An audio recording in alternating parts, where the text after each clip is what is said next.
আজকে চিংড়ি মাছ দিয়ে এমন একটা রেসিপি বানাবো যেটা দিয়ে এক থালা ভাত আরামসে খাওয়া যাবে। এখানে সব রকমের মশলা আমি শিলনোড়ায় বেটে নিয়ে এসেছি। শিলনোড়ায় বাটলে কিন্তু খুব টেস্টি হয়। আগে থেকে মাছ ধোয়া ছিল, সেখানে নুন হলুদ দিয়ে ভালো করে মেখে নিয়েছি। তারপরে তেল গরম হয়ে গেলে আমি চিংড়ি মাছগুলোকে ভালো করে ভাজা করে নিচ্ছি। চিংড়ি মাছ থেকে জল ছেড়ে দিয়েছে, যতক্ষণ না জলটা শুকে তেল হচ্ছে ততক্ষণ কিন্তু ভালো করে ভাজা করে নিয়েছি।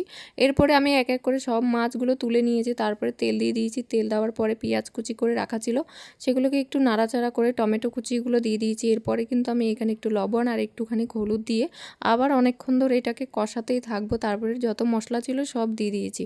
দিয়ে মশলাটা অনেকক্ষণ কষানো লাগবে। তারপরে লঙ্কার গুঁড়ো দিয়েছি। তারপরে কিন্তু আরও কিছুক্ষণ কষিয়ে আমি এর মধ্যে কিন্তু চিংড়ি মাছগুলো এখন দিয়ে দেবো। তারপরে আরেকটুকু সময় আমি এটাকে নাড়াচাড়া করে ভালো করে নাড়াচাড়া করার পরে আমি জল দিয়ে দিয়েছি আর দুটো কাঁচা লঙ্কা কেটে দিয়েছি। আমার ভীষণ ভালো লাগে ঝাল খেতে। আর এটাকে অনেকক্ষণ ধরে আমি শুকাতে শুকাতে দেখছো তেল ছাড়ছে। তারপরে তো টেস্টটা এসছে। কেমন হয়েছে রান্নাটা অবশ্যই জানাবে।